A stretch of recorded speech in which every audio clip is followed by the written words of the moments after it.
नमस्कार, जोहार, आदाब, सत श्री अकाल। मैं हूं अजय लाल। आपने देखना शुरू कर दिया है ऑफ द रिकॉर्ड, असली खबर बिना मेकअप। आज बिहार के लिए कयामत की रात होने वाली है। कई लोगों को नींद नहीं आएगी, कई लोगों की धड़कनें आज तेज होगी। मुझे लगता है कि उनका जो आज रात है वो लगभग दिल की धड़कने के साथ ही गुजरेगी। इस वक्त बिना वक्त गंवाए इस वक्त हमारे साथ बिहार के वरिष्ठ पत्रकार, दैनिक जागरण में पिछले कई सालों से अपनी सेवा दे रहे हैं सुनील राज हमारे साथ हैं। मैं सीधे उन्हें जोड़ रहा हूं। सुनील जी, आपका बहुत स्वागत है। सबसे पहला सवाल कि आप जिस विदा के लिए जाने जाते हैं कि अनोखे अंदाज में लिखना, आज भी आपकी खबर आई है दैनिक जागरण में कि सन्नाटा दिखा कार्यालयों में। सबसे पहला सवाल यही है कि आज कयामत की रात है बिहार के लिए। देखिए, बिहार की राजनीति में कहावत है, चुनाव के एक दिन के पहले की जो रात होती है उसके बारे में ये धारणा है, ये मानसिकता है कि यही रात अंतिम, यही रात भारी। ठीक है जी। तो आज सभी जितने भी पॉलिटिकल पार्टीज हैं बिहार की, जिन्होंने इस चुनाव में जी तोड़ मेहनत की, लगातार भागदौड़ में रहे नेता, लगातार चुनावी सभाएं, उनके लिए तो ये कयामत की रात है ही है। कल चूंकि नतीजे आएंगे तब ये तय होगा कि बिहार में किसने बाजी मारी और कौन पीछे रह गया।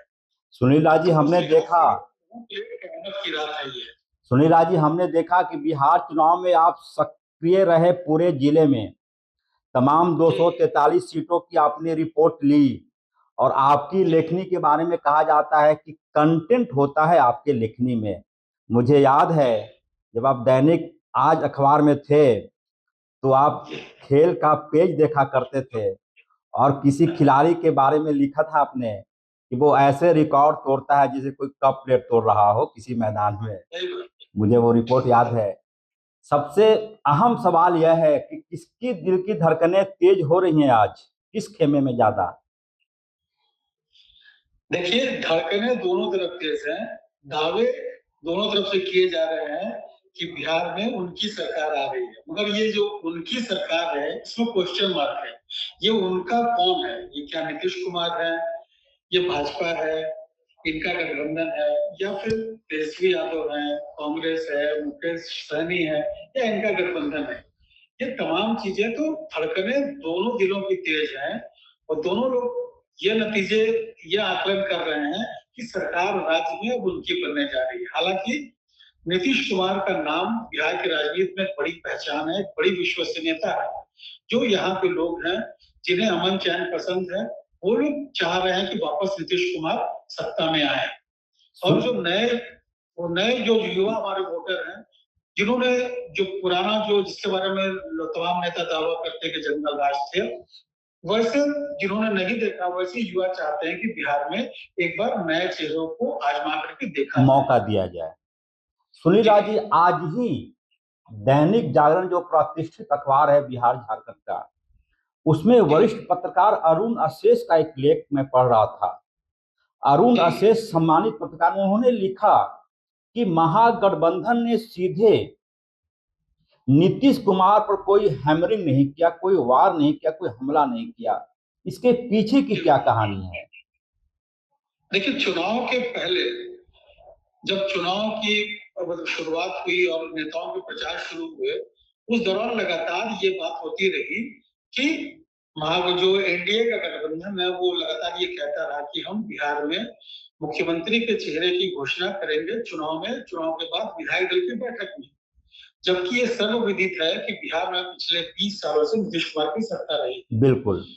ये जो चीज थी कि जो नीतीश कुमार का नाम जो घोषित नहीं कर रहे थे, उसको लेकर बिहार की राजनीति के अंदर खाने में ये कयास लगाए जा रहे थे कि ऐसा भी हो सकता है कि अगर भाजपा कोई चाल चलती है, भाजपा या कोई तुर्क का इक्का यूज करती है नीतीश कुमार को साइड लाइन करने के लिए, वैसी स्थिति में नीतीश कुमार वापस पाला बदल करके महागठबंधन के साथ जा सकते हैं।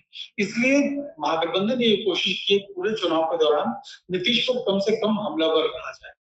देखिए, और राजनीति के बारे में कहा जाता है कि राजनीति जो है, पॉलिटिशियन जो होते हैं वो एक गैप लेकर चलते हैं, एक स्पेस हमेशा वो छोड़कर रखते हैं।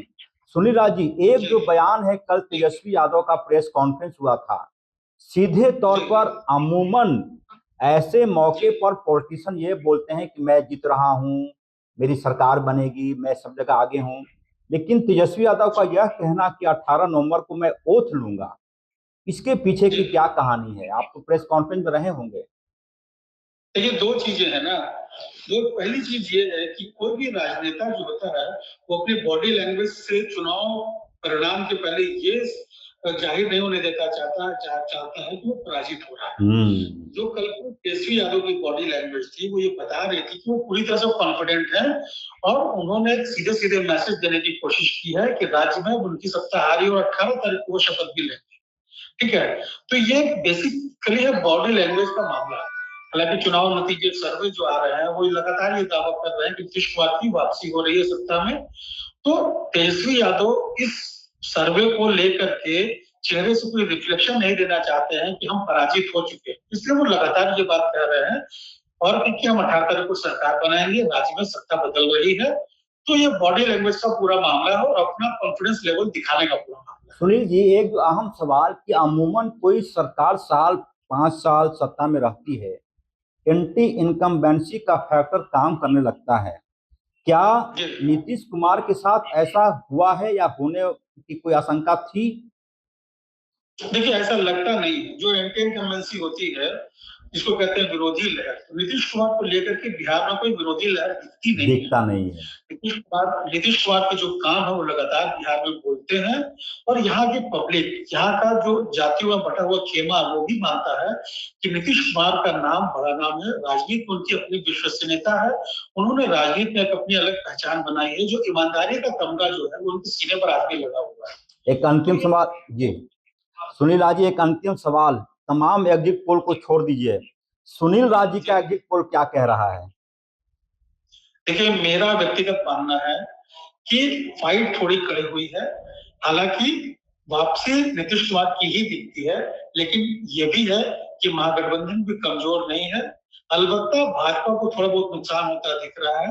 नीतीश कुमार की पार्टी जो जदयू, उसकी सीटें इस बार कुछ बढ़ती हुई नजर आ रही हैं और महागठबंधन जो पिछले चुनाव 115, 118 तक गया था, 112 तक गया था, उसको थोड़ा बहुत नुकसान झेलना पड़ सकता है, वो भी कांग्रेस की वजह से। इसका मतलब यह हुआ सुनील राज जी कि 25 से 30 फिर से नीतीश? जी, आप लोग मान सकते हैं, हम लोग मान सकते हैं। चलिए, बहुत धन्यवाद। ये थे हमारे साथ बिहार के वरिष्ठ पत्रकार, दैनिक जागरण के वरिष्ठ पत्रकार सुनील राज। साफ शब्दों में कह रहे थे कि आज कयामत की रात बेशक है, लेकिन 25 से 30 फिर से नीतीश। और अब हमारे साथ बिहार के पत्रकारिता के एक ऐसे व्यक्ति से मैं बातचीत करने जा रहा हूं जो लगभग 30-35 सालों से मीडिया क्षेत्र में है और फिलहाल ये राष्ट्रीय सहारा के चीफ सब एडिटर हैं अमित रंजन, हमारे साथ हैं। अमित सर, आपका बहुत स्वागत है ऑफ द रिकॉर्ड में। सबसे पहला सवाल सर आपसे यही कि आज कयामत की रात है, क्या कहना चाहेंगे? देखिए, कल सुबह से काउंटिंग शुरू हो जाएगी और 10 बजे से रुझान आने शुरू हो जाएंगे और सभी की निगाहें कल पे टिकी हुई है। और आज तो मोकामा में जो है वो जो अनंत सिंह है, उनके यहाँ तो कल से ही भोज भात की तैयारी चल रही है। शुरू हो गई? वो आत्मविश्वास में है। शुरू हो गई?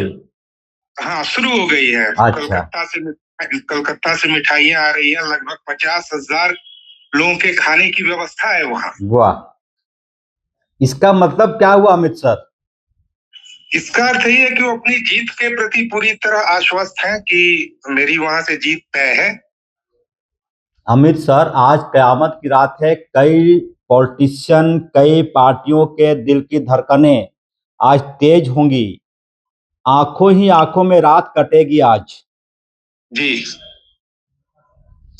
तो सभी की नजरें कल पर है और कल देखिए, यहाँ जो एनडीए भी अपनी जीत के प्रति आश्वस्त है। आरजे महागठबंधन है, वो भी कह रहे हैं तेजस्वी जी कि निश्चिंत रहिए, कल हमारी ही जीत होगी, कोई पोल पे कोई भरोसा नहीं है उनको। अब देखिए कल क्या होता है, 10 बजे से रुझान आना शुरू होगा तो उसी वक्त पता चलेगा। तेजस्वी यादव ने ये नहीं कहा कि हम जीत रहे हैं, तेजस्वी यादव ने ये कहा कि 18 को मैं ओथ लूंगा। ओथ ले रहा हूँ, 18 को मैं ओथ ले रहा हूँ और 14 जनवरी मकर संक्रांति के दिन मैं 33,000 रुपए जो महिलाओं के खाते में डालूंगा, इतना उनको कॉन्फिडेंस है। और जो चुनाव आयोग का भी जो आंकड़ा है उसमें 18 से 29 वाले जो वर्ष के हैं उन्होंने महागठबंधन को बहुत ज्यादा वोटिंग किया है। इसमें है ये चीजें। हाँ, ये चीजें हैं। आज ही मैंने कहीं सुना है कि 18 से 29 के बीच जो यूथ है उन्होंने महागठबंधन को ज्यादा वोट दिया है। और इस बार वोटिंग भी सबसे आजादी के बाद सबसे ज्यादा हुई है, 69.6% वोटिंग हुई है, पिछले बार से 9.3% ज्यादा। इसका मतलब क्या हुआ अमित सर? इसका मतलब लोग अलग अलग कयास लगा रहे हैं। अब कुछ लोगों का कहना है कि नहीं, जो लोग आए हैं छठ में, है ना, वो लोग, जनसुराज का कहना है कि जो लोग आए हैं प्रवासी लोग, उन्होंने हमें ही वोट दिया है। महागठबंधन वाले कह रहे हैं कि नहीं, हमें वोट पड़ा है। एनडीए वाले ज्यादा उत्साहित है। तो सबका अपना अपना क्लेम है सर। हाँ, 18 to 29 का जो युग है, जो वर्ग है, जेन जी जिसको बोल सकते हैं हम और आप, तो कहीं ना कहीं ये युवा वर्ग नरेंद्र मोदी से भी प्रभावित होता होगा। देखिए, ये तो कल ही पता चलेगा। वैसे ये जो है, ये नौकरी की चाहत रखने वाले युवा हैं, तो अनुमान लगा रहे हैं लोग कि नहीं, जो तेजस्वी जी ने जो कहा है कि मैं हर घर से एक नौकरी दूंगा आने के बाद, तो हो सकता है कि युवाओं को लगा होगा कि चलो एक अवसर आ रहा है, एक मौका आ रहा है, देखा जाए क्या होता है। एक बार मौका मिलना चाहिए, एक बार मौका मिलना चाहिए।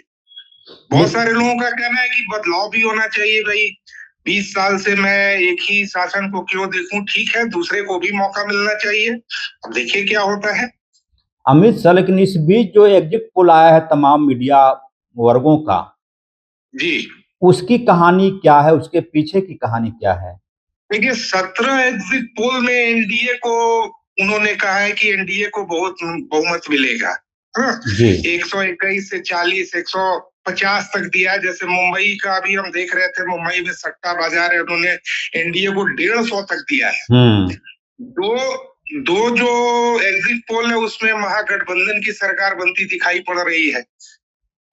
और कई लोगों से बात हुई तो कई सीटों पर तो कहना मुश्किल है, बहुत टफ फाइट है।